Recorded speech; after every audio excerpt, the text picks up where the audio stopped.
Sometimes someone throws out a phrase, sharp, hurtful. Sometimes they ignore you, belittle you, devalue you. Sometimes they deliberately poke at your weak spots, and you feel it. It hurts. You want to understand why, what for, what did you do? But the truth is, when a person wants to hurt you, it says only one thing, and it's not about you.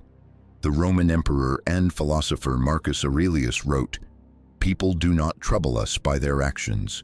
We trouble ourselves by our perception of those actions." He taught us to distinguish what happens and how we interpret it. When someone wounds us, we think the problem lies within us. But the wisdom of a Stoic is to separate yourself from someone else's pain. To see, the one who causes pain is himself in conflict. With himself, with the world, with the past. He's merely transferring that onto you, like an angry wind throwing dust in your eyes, but you don't have to breathe in the dust.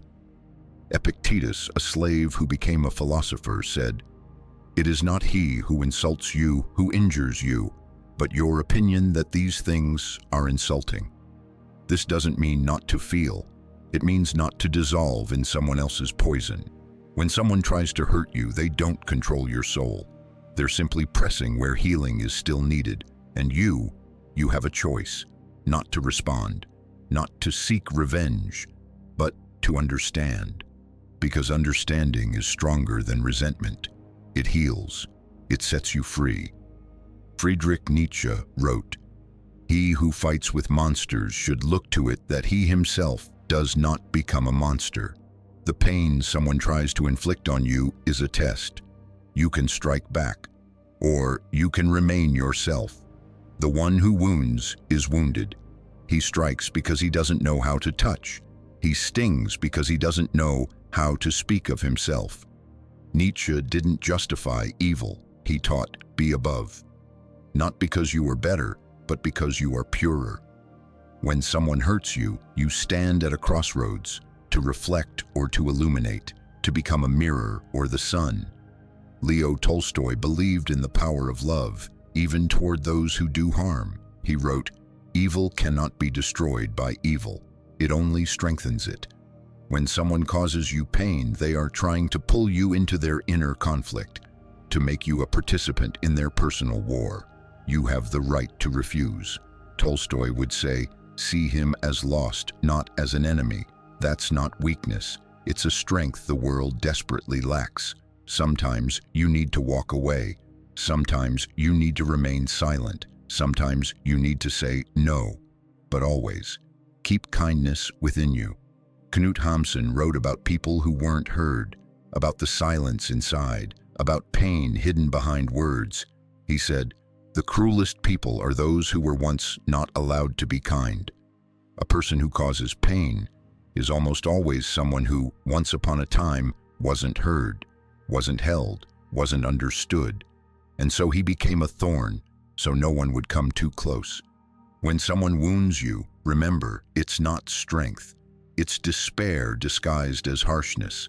James Baldwin, the American writer, spoke of pain born in society, in family, in oneself. He said, "Behind every hatred is not hatred, it's fear."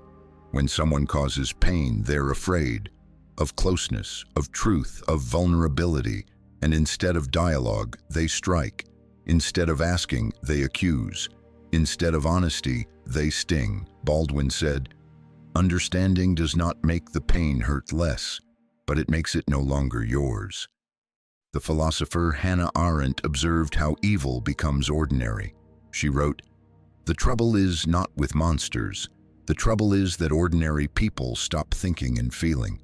Those who hurt often don't even realize what they're doing. They are in pain. They are afraid. They've lost connection with themselves. And having lost themselves, they easily lose the boundaries of others. You don't have to save them, but you can understand. Their cruelty is a reflex. It's not your fault. You just happened to be nearby." Oscar Wilde wrote, "Give a man a mask and he will tell you the truth. Many of those who hurt others hide behind masks of irony, confidence, coldness, but behind that mask is thin, frightened skin. There's a person who fears being vulnerable, fears being rejected, and so rejects first. Wilde would say, "You can feel compassion, but you are not obliged to stay.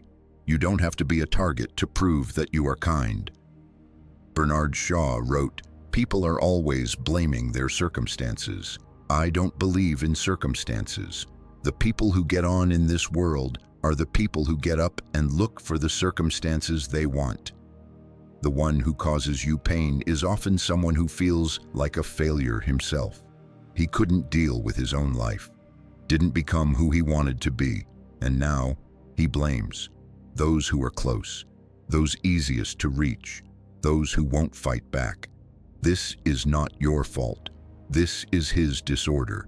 You just happened to be nearby when he needed to feel some control over someone, but you are not a thing. You are not a reason. You are a person, and you have the right not to participate in someone else's self-destruction. Louise Hay wrote, "Every thought we think is creating our future. Every hurtful word, every cruel idea is a reflection of pain that a person refuses to face. A person who wounds with words was once wounded by words. He speaks to you the way others once spoke to him. He repeats, unaware that he's breaking something. But you are not obligated to be a link in that chain.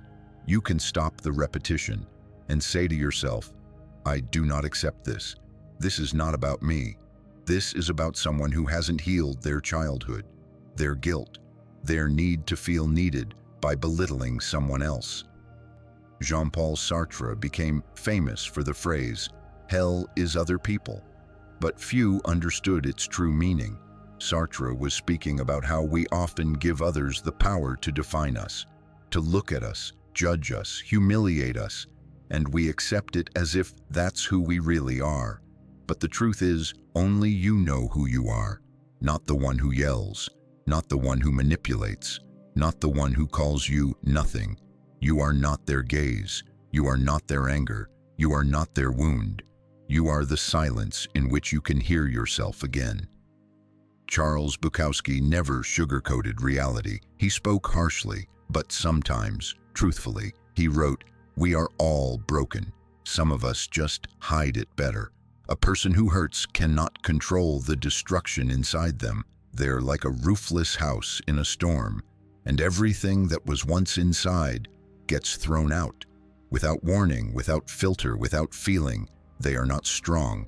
They are exposed in their weakness." Bukowski would say, "If someone causes you pain, walk away, but don't become bitter. You're not like that yet." Tries to hurt you, it always says one thing. It speaks of their own pain, that they didn't cope, that inside them there's chaos, and they're trying to scatter it into others. But you are not a trash bin for someone else's wounds. You are not a black hole for someone else's rage. You are a living being, light, awareness, wholeness, and you can walk past with yourself intact, without revenge, without breaking, but growing up in spirit. You are not what was done to you. You are who you remained, despite it.